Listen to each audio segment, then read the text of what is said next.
Good morning students. और आज हम लोग द रिवॉल्ट ऑफ 1857 का पार्ट 2 डालने वाले हैं।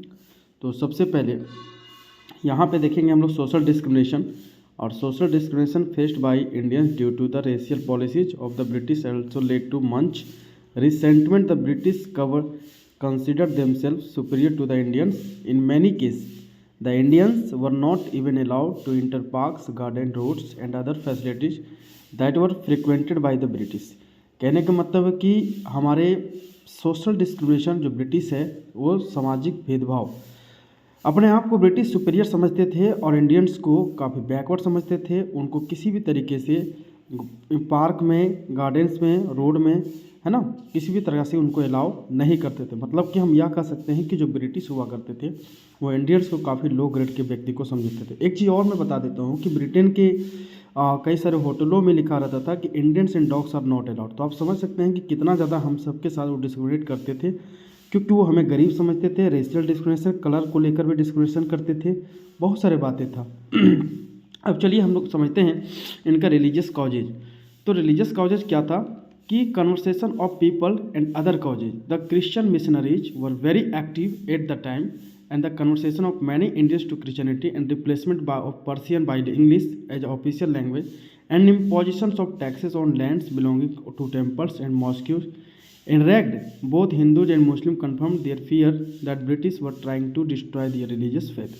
मतलब ये कहने का मतलब है कि जो हमारा भारत है, हमारे भारत में जो हिंदू रिलीजियस है, साथ ही साथ जो मुस्लिम रिलीजियस था, उनको ख़त्म करके इनका ये मानना था कि हिंदू और मुस्लिम रिलीजियस को ख़त्म कर दिया जाए और यहाँ पर भारत में, अर्थात भारत में जो है वो सिर्फ और सिर्फ आपका क्रिश्चियनिटी चले, क्रिश्चियनिटी मिशनरी स्कूल चले और इंग्लिश का लैंग्वेज का इम्पैक्ट डालना चाह रहे थे। हालांकि देखिए, इंग्लिश का लैंग्वेज आज हम सब के लिए, ये मैं आपको बता देता हूँ कि ये हमारे लिए फ़ायदे की बात नहीं थी, लेकिन आज हमारे लिए मजबूरी है कि हम इंग्लिश का लैंग्वेज को सीखते हैं, क्योंकि हम बाहर जब भी जाएँ, कहीं भी जाएँ, तो हमारे लिए ये बहुत बड़ा मायने रखता है इंग्लिश लैंग्वेज।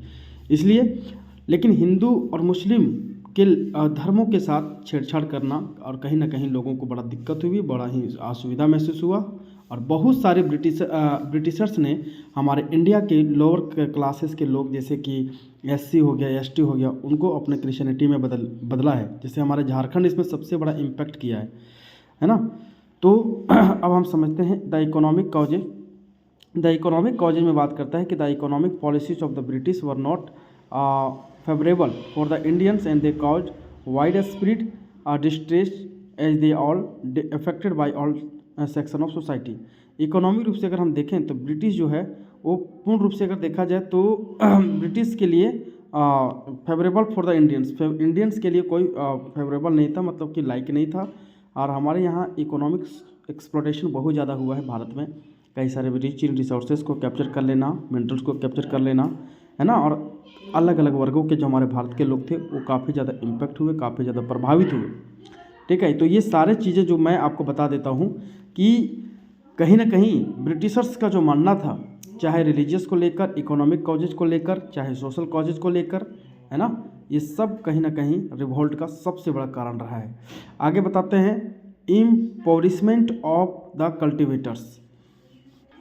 तो हम लोग चलते हैं इम्प्रोविसमेंट ऑफ द कल्टिवेटर्स। तो यहाँ पर ये बताता है कि जो किसान हुआ करते थे ना बच्चों, वो काफ़ी ज़्यादा ब्रिटिशर से सफ़र किया करते थे, क्योंकि ब्रिटिशर्स जो होते थे, अगर फार्मर्स का खेती हुआ तो टैक्सेस तो देना ही होता था, रेवेन्यू तो देना ही होता था, और वो भी हाई रेवेन्यू, कोई छोटा मोटा रेवेन्यू। देखो लिखा है high revenue impose on them, तो काफ़ी ज़्यादा हाई रेवेन्यू उस पर लगा देते थे।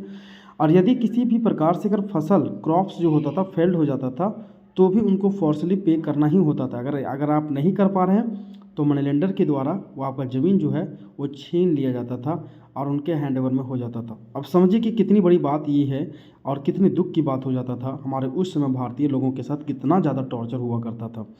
तो मैं आप लोग पहले से भी बता दी हूँ, जैसे चंपारण मूवमेंट में भी आप देखेंगे तो उसमें इंडिगो का खेती करने के लिए पीजेंट्स को काफ़ी ज़्यादा कंपलसरी कर दिया जाता है, फोर्सली उन लोग से इंडिगो का खेती कराया जाता है। चाहे हम आप बात करते हैं खेड़ा मूवमेंट का बात करते हैं, किसानों के साथ ज़बरदस्ती टैक्सेस लेने का प्रयास किया जाता है, जबकि उनका फसल जो है पूर्ण रूप से डैमेज हो चुका था, है ना, लेकिन इसके बावजूद भी उनसे टैक्सेस लेने का पूरा जो है वो प्रयास कर रहे थे, जिसके कारण से हमारे सरदार वल्लभ भाई पटेल ने वहाँ पर जाकर उनकी समाधान किए थे।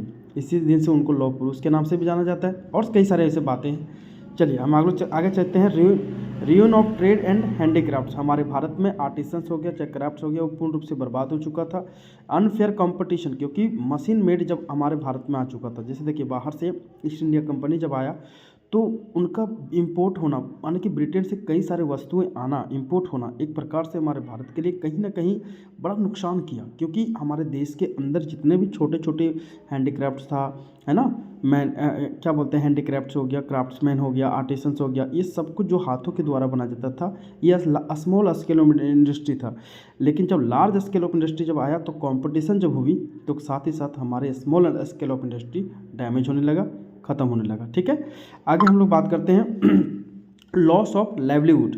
Since the ruling class no longer enjoyed power and royal patronage could not be extended to craftsmen and religious and cultured people like priests, poets and musicians. In this way, many more people in society lost their livelihood. कहने का मतलब कि यहाँ पे अगर आप देखेंगे तो आपको ये बता रहा है कि जो हमारे भारत के अंदर जो है ना, कई सारे रूलिंग क्लास जो थे वही अपने लंबे समय तक काफ़ी ज़्यादा अपने पावर का एंजॉय कर सके, है ना, काफ़ी ज़्यादा अपने अकॉर्डिंग पुजारी जैसे प्रीस्ट हो गया, पोइट्स हो गए हैं, है ना, म्यूजिशियंस हो गए हैं। तो एक प्रकार से मैं ये कह सकता हूँ कि हाई क्लासेस जो हमारे भारत में रहा उनका ही रूल रेगुलेशन चला था। ठीक है, और यहाँ पर many more people in society lost their livelihood. कई सारे जो लोग थे वो अपने लाइवलीहुड को जो है, अपने जो रहन सहन की जो प्रक्रिया है, उनके जो जीवन का जो जिससे स्रोत चलता था वो कहीं ना कहीं लॉस्ट कर दिए थे। आगे हम बात करते हैं the drain of wealth. The drain of wealth मतलब the drain of India's wealth by British in many ways was also very much resented by the Indians and this was also main cause which inspired the national movement to a large extent। कहने का मतलब बताता है यहाँ पर, चलिए इसको हम जो है तो एक प्रकार से द ड्रेन ऑफ वेल्थ जो था ये भी एक प्रकार से हमारे भारत के नेशनल मूवमेंट का सबसे बड़ा कारण रहा है।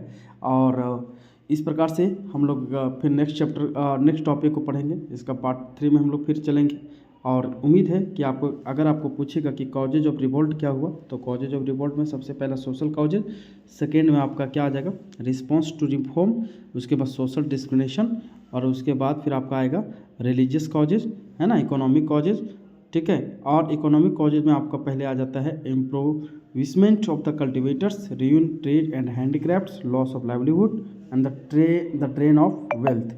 ओके, चलिए ठीक है, तो इसका इतना ही पढ़िए, उसके बाद कल हम डालते हैं। Thank you so much.